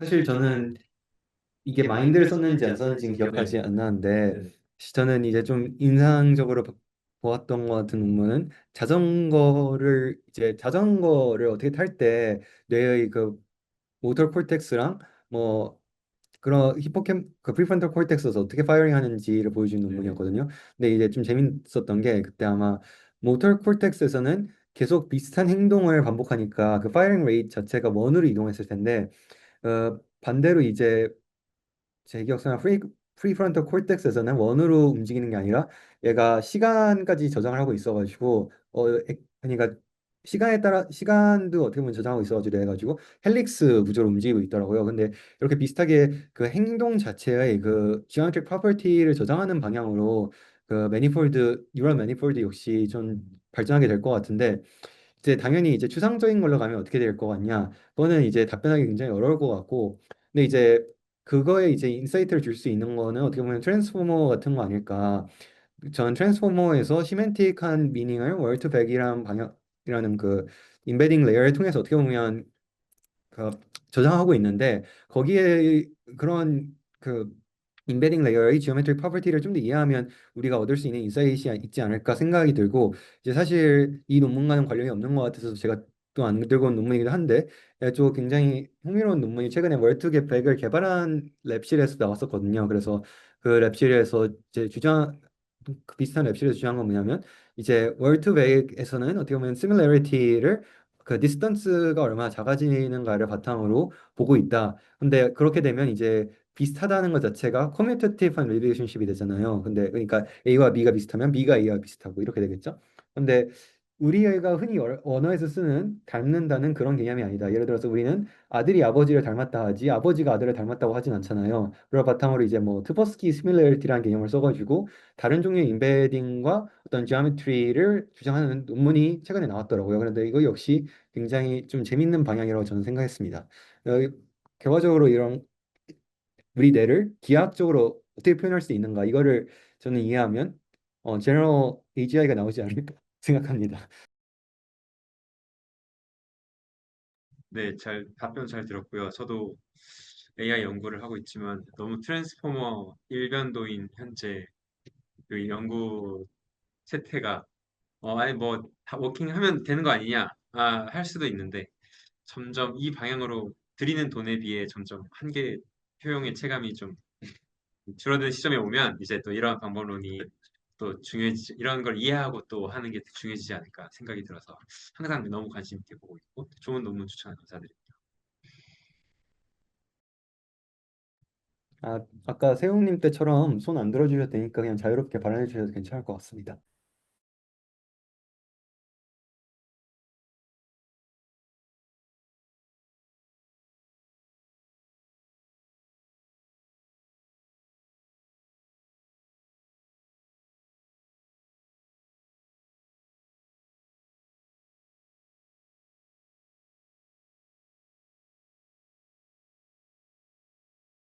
또 이제 트위스티드 스퀘어로 레프레젠테이션을 간다는 게 좀 흥미로웠는데요.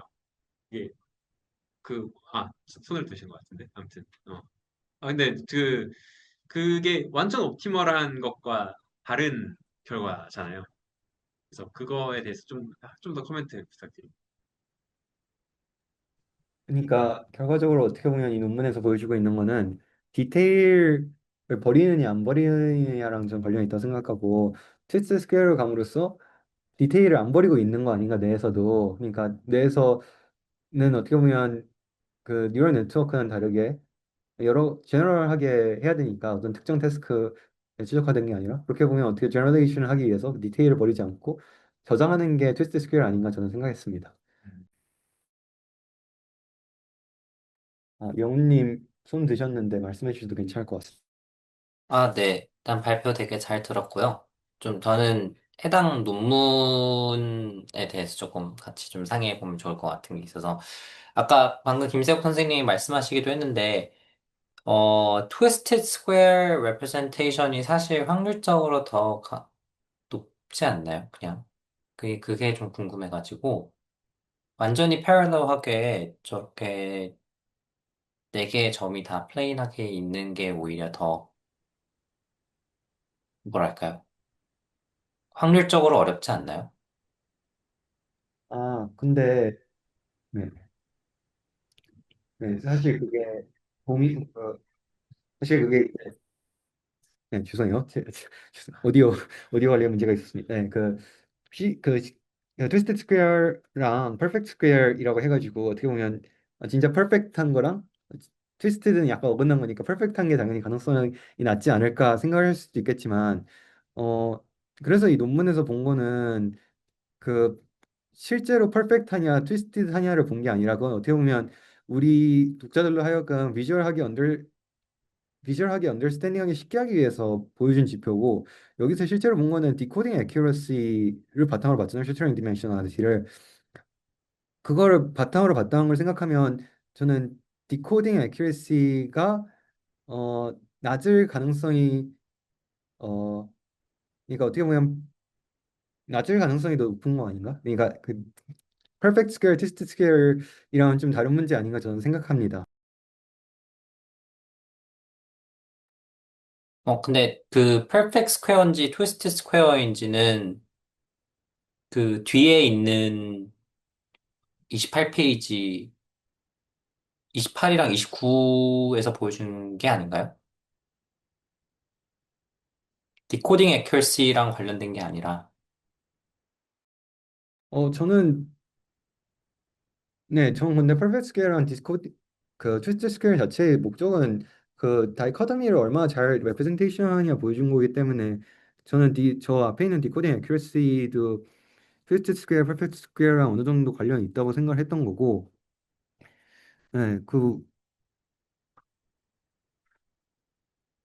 왜냐하면 사실 트위스트 스퀘어랑 그 완전 퍼펙트리 그 플랫한 스퀘어는 XOR 프로블럼을 풀 수 있냐 없냐의 문제들만 그 유리하냐 안 하냐가 정해지는 거잖아요. 음, 그러니까 우리가 디코딩을 해야 되는 그 컨텍스트나 밸류에 대해서는 사실 그 CCGP도 동일하고 그리고 디코딩 애큐러시도 큰 차이가 나지 않으니까 사실은 뭐 저는 바이 찬스 레벨 같은 걸 생각했을 때 당연히 그 트위스트 스퀘어에 가깝게 나오지 않을까라는 생각을 하면서 읽고 있었어가지고 그게 조금 궁금했던 것 같습니다.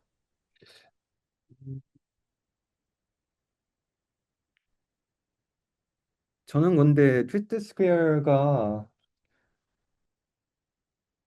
저는 그 직관적으로 생각했을 때는 그러니까 이제 영원 쌤이 어떤 저지형을 말하시는지는 잘 알겠지만 어 트위스트 스퀘어가 어떻게 보면 더 정확도가 높은 거고 어떻게 보면 이제 저는 좀 생각했어 해야 되는 지점은 그 이게 A 마이너스 A 플러스 C 마이너스 C 플러스를 구별하는 거잖아요. 어떻게 보면 A 마이너스 A 플러스는 동일한 작을 보여주는 거니까 이거가 어떻게 보면 이제 직관적으로 어긋나는 게 더 쉽지 않을까 생각할 수도 있겠지만 어떻게 보면 비슷한 작이기 때문에 직관적으로 더 비슷한 게 더 그 유리하지 않을까 저는 생각할 수 있을 것 같기도 하고 뭐 사실 그거는 그 제가 생각했을 때 봐야 되는 거는 그 하이퍼플레인 상의 거리가 그 이 accuracy라고 하는 게 하이퍼플레인 상의 거리랑도 관련이 있을 것 같거든요. 이 그러니까 트위스트 스퀘어가 어떻게 보면 메저 제로인 이벤트여서 메저 제로인 이벤트니까 vanishingly unlikely 하지 않느냐라는 게 결국 영원 선생님이 질문하신 거의 요점이라고 저는 생각이 되는데 제가 잘못 이해한 걸 수도 있겠지만 근데 어떻게 보면 이 회색 하이퍼 플레인으로부터의 거리의 디스트리뷰션이 프로퍼티를 명확히 모르는 시점에서 그 말을 하기에는 좀 어렵지 않나 저는 생각이 들고 예 그리고 음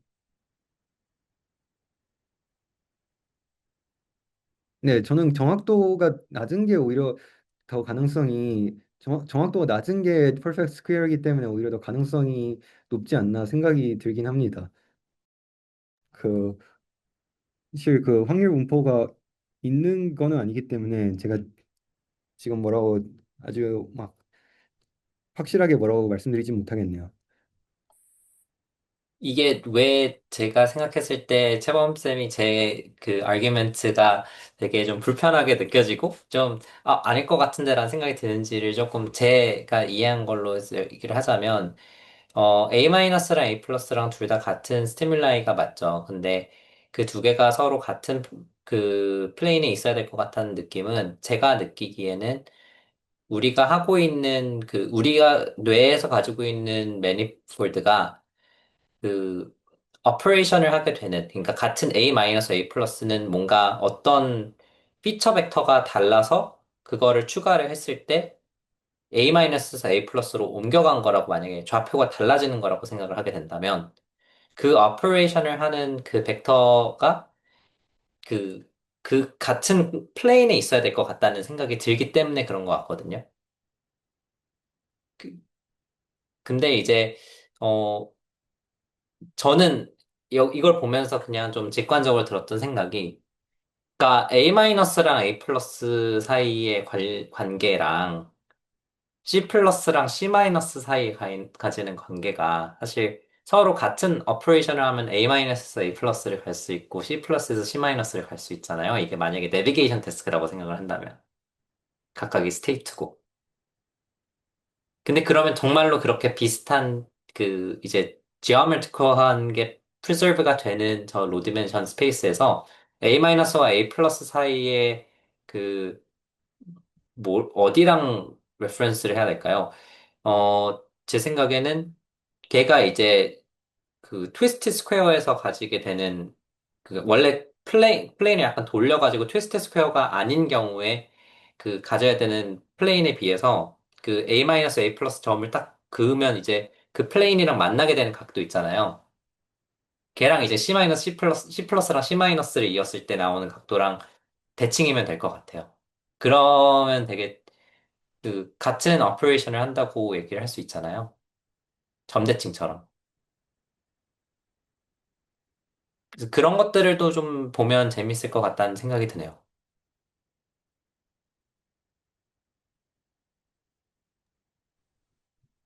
비슷한 관점에서 전 생각해 봤을 때, 이분들 같은 경우에 트라이얼들 사이에 이게 어떻게 보면 이게 첫 번째 사진을 보여주고 어떻게 애큐러시가 증가하는 걸 보여주는 그림이잖아요.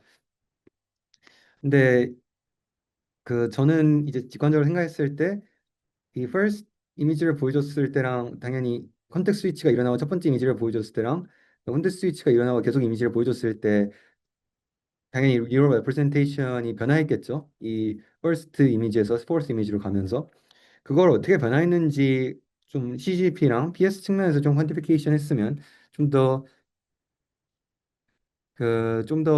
트위스트 스퀘어랑 퍼펙트 스퀘어 관점에서 좀 더 정형화했으면 좀 더 정교화질 수도 있지 않을까 저는 생각이 들기도 하는데.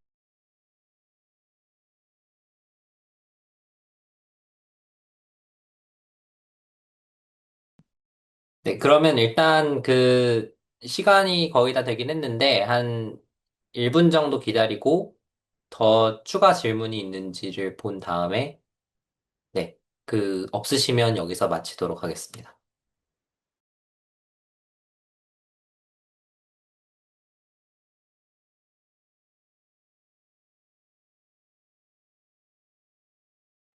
네, 없으신 것 같으므로 여기서 일단 마치도록 할 거고요. 그 되게 늦은 시간까지 한 3시간 정도 동안에 그 집중해서 들어주셔서 감사하고 혹시라도 이후에 뭔가 궁금한 게 있거나 질문이 있으면 뭐 슬랙이나 아니면 카톡에서도 물어봐 주셔도 괜찮고 그 발표한 분들한테 보시는 게 좋겠지만 이제 그게 아니라 뭐 전체에게 좀 물어보고 싶다 아니면 디스커션을 하고 싶은 포인트가 있다 그런 것도 자유롭게 말씀해 주시기 바랍니다. 네, 모두 고생 많으셨습니다. 이것으로 마치겠습니다.